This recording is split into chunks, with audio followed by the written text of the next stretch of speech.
sin 2a is equal to 2 sin a cos a.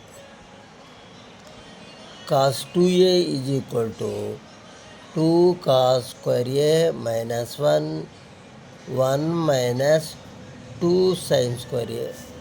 That is equal to cos square a minus sin square a. Therefore, sin 2a is equal to by 1 minus cos 2a.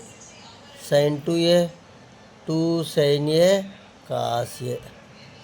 1 minus cos 2a, 1 minus 2 sin square a.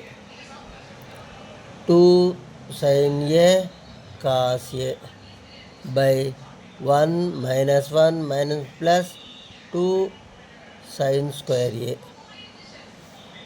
Plus 1 minus 1 cancel. 2 sin a